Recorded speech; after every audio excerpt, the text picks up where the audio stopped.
दोस्तों, आज की कहानी है भाग्यवान। दाल सब्जी तुम क्यों बना रही हो, बहू कहाँ है।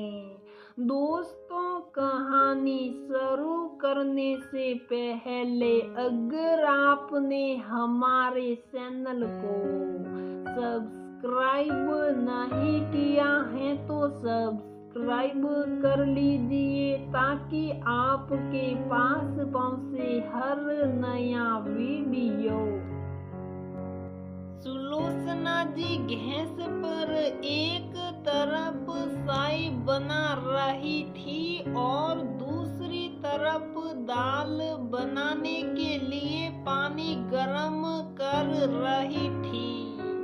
वह कुकर में चम्मच से माप कर थोड़ा थोड़ा दाल, नमक और हल्दी डाल रही थी।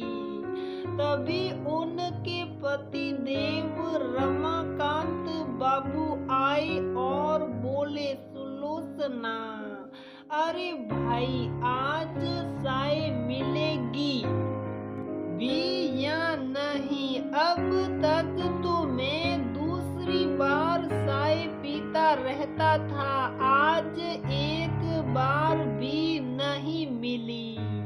हाँ, चाय बन गई है, अभी देती हूँ, आप जरा कप दीजिए ना। रमाकांत बाबू कप पकड़ाते हुए बोले, दाल सब्जी में नमक थोड़ा कम ही डालना, पिछले 3-4 दिनों से नमक बहुत ज्यादा रहता है, मेरा बीपी बढ़ गया है, नमक कम ही डालती हूँ पर पता नहीं कैसे ज्यादा हो जाता है। लगता है खाना बनाने की आदत छूट गई है, शायद इसलिए। सुलोचना जी बोली, अरे तुमसे नहीं होता है, तुम्हारी आदत छूट गई है तो तुम क्यों बना रही हो।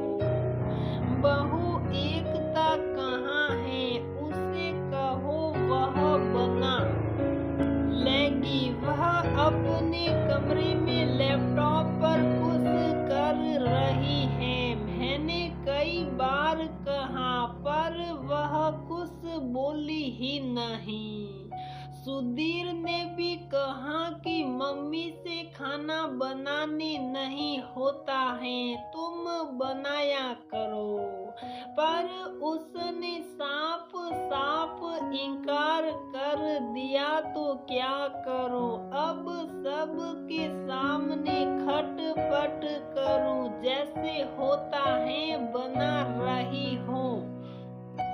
बोलते बोलते सुलोचना जी की आंखें सलग गई। रमाकांत बाबू सुलोचना जी के आंखों से आंसू पोंछते हुए कहा, क्यों रो रही हो, गलती तो तुम्हारी ही है। मैंने कई बार समझाया पर पता नहीं तुम्हें क्या हो गया था, मेरी बात समझने की कभी कोशिश ही नहीं की।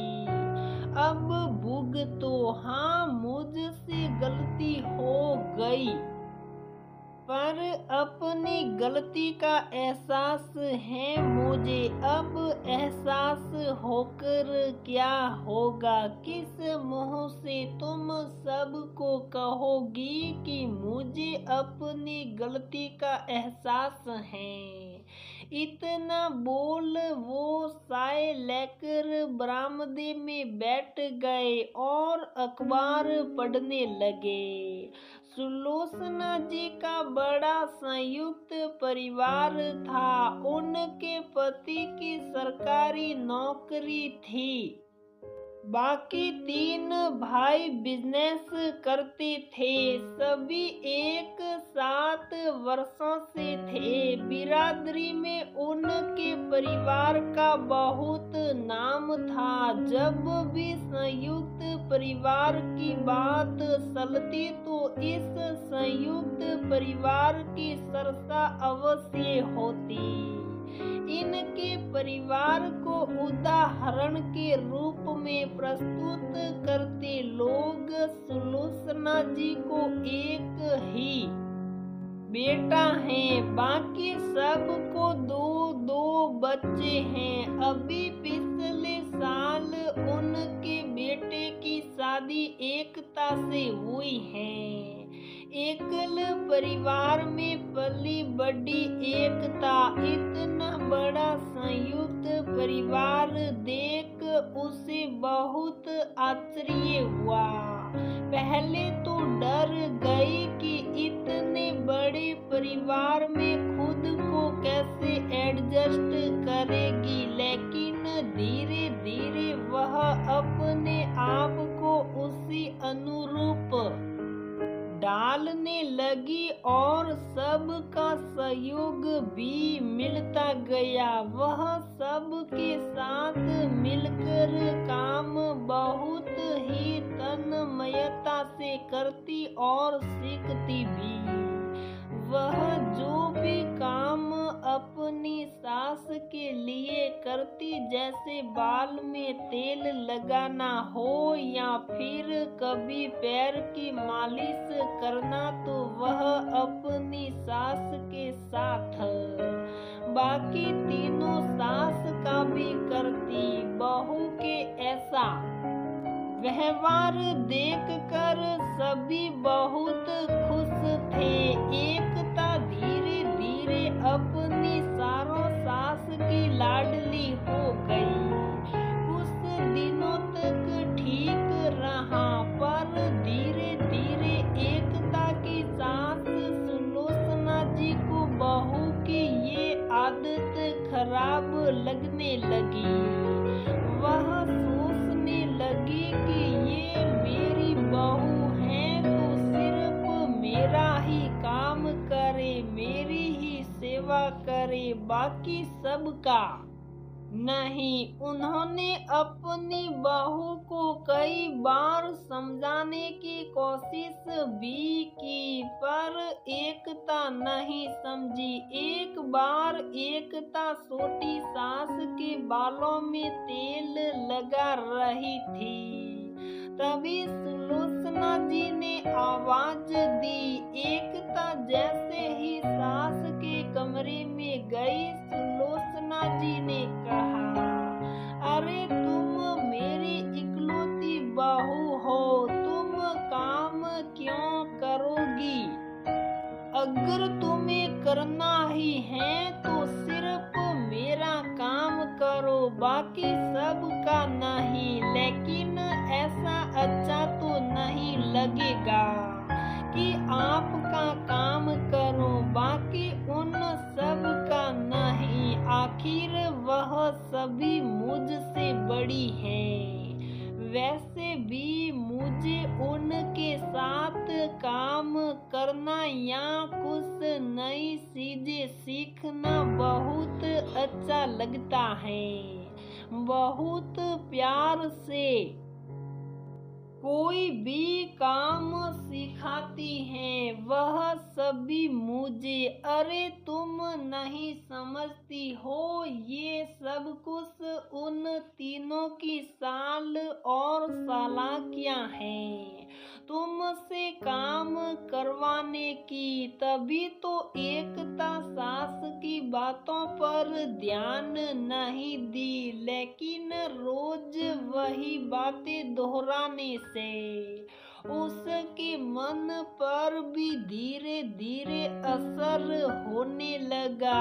अब वह काम करने से कतराने लगी। सुलोचना जी भी इसमें बहू की मदद करने लगी। जैसे ही कोई तीज त्योहार या कोई मेहमान आते, जब भी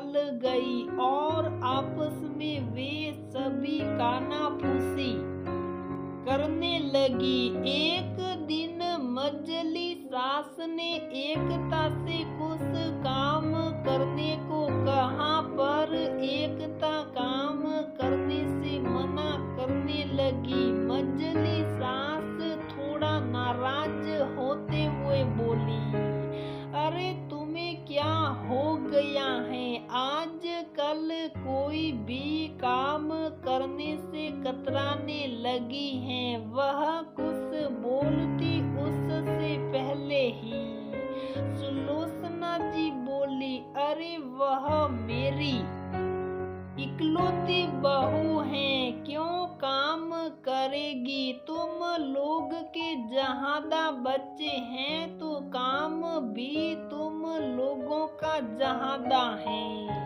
तुम लोग करो। जेठानी के मुंह से ये बात सुनकर तीनों अवाक रह गए। मजली ने फिर कहा, दीदी आप बड़ी हो, आप कोई काम नहीं करोगी, लेकिन बहू का काम नहीं करना तो गलत है। सुलोचना जी बिना कुछ बोले ही बहू के साथ अपने कमरे में चली गई। अब घर में खटपट होने लगी, काम बंटने लगा। अब सभी एक दूसरे के हिस्से का काम करने से कतराने लगी। सभी भाई मिलकर अपनी पत्नियों को समझाने की कोशिश की, पर कोई फायदा नहीं हुआ। तब सारों भाई अलग रहने का निर्णय लिया। अभी एक सप्ताह पहले ही वे सभी अलग हुए हैं। अलग होने पर सुलोचना जी सोचने लगी कि अब बहू का काम करेगी, लेकिन एकता अब भी काम करने से कतराती है, इनकार करती है। इतने सालों से छूटा सारा काम अब सुलोचना जी को अकेले करना पड़ता है। एक दो बार छोटी देवरानी आई मदद करने के लिए, पर सुलोचना जी ने मना कर दिया। अब उन्हें संकोच हो रहा था बहू के रहते हुए देवरानी से काम करवाने में। तभी रमाकांत बाबू फिर से कप लेकर आए और बोले, सुलोचना एक कप चाय और दो। वह पति को चाय देकर सब्जी काटने लगी और मन ही मन सोचने लगी कि मेरी गलती की वजह से इतने सालों से चल रहा संयुक्त परिवार टूट गया, सब बिखर गए। जो देवरानी हमेशा दीदी दीदी कहते थकती नहीं थी, एक काम नहीं करने देती थी, आज ढंग से बात भी नहीं कर रही। बहू की भी आदत मैंने ही खराब कर दी। उन्हें अपनी गलती का आभास हुआ और अपराध बोध होने लगा। ये सब सोचते सोचते उनका ध्यान हटा और चाकू फिसल गई, जिससे थोड़ी सी उंगली कट गई, खून बहने लगा। ये देख छोटी देवरानी भाग कर आई और बोली, दीदी क्या हो गया आपको? कैसे उंगली कट गई? आवाज सुनकर वह दोनों देवरानी भी भाग कर आई। कमरे से एकता भी निकली। सबने उनकी उंगली पर पट्टी लगाई और कहा, दीदी बैठिए हम लोग खाना बना देते हैं। जब तीनों मिलकर खाना बनाने लगे तब एकता ने कहा, माँ क्या मैं भी जाऊं मदद करने या आपके पास बैठूं? सुलोचना जी की आंखों में आंसू आ गए। उन्होंने हामी स्वीकृति दी। आज उन्हें पहली बार तीनों देवरानी के साथ बहू का काम करना भी अच्छा लग रहा था। खाना बनाने के बाद जब सुलोचना जी के लिए थाली परोस कर लाई तो उनकी आंखों से आंसू बहने लगे। सबने कहा, दीदी आप क्यों रो रही हैं? उन्होंने अपनी तीनों देवरानियों से कहा, मुझसे बहुत बड़ी भूल हो गई। अलग होने के बाद पता चला मैंने कितनी बड़ी गलती कर दी। मेरी वजह से परिवार टूट गया। क्या हम सभी फिर से एक साथ नहीं रह सकते? देखो मना मत करना, मेरी इस भूल के लिए तुम लोग क्षमा।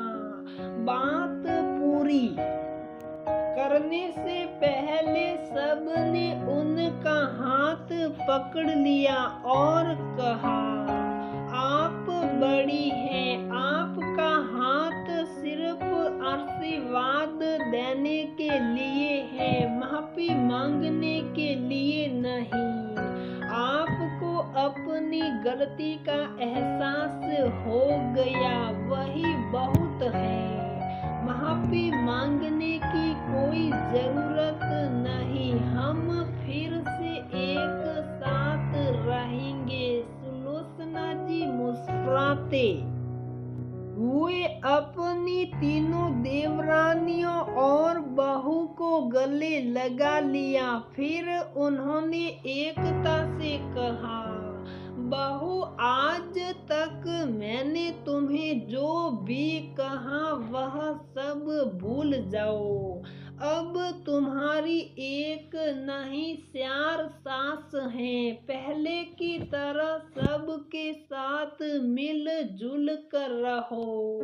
कभी मेरी सेवा में कमी आए तो आए, पर इन तीनों की सेवा में कोई कमी नहीं आनी चाहिए। एकता ने भी हंसते हुए हामी स्वीकृति दे दी। तो दोस्तों हमारी ये कहानी यहीं पर समाप्त होती है। अगर आपको हमारी ये कहानी पसंद आती है तो प्लीज वीडियो को लाइक करें, शेयर करें और हमारे चैनल को सब्सक्राइब जरूर करें।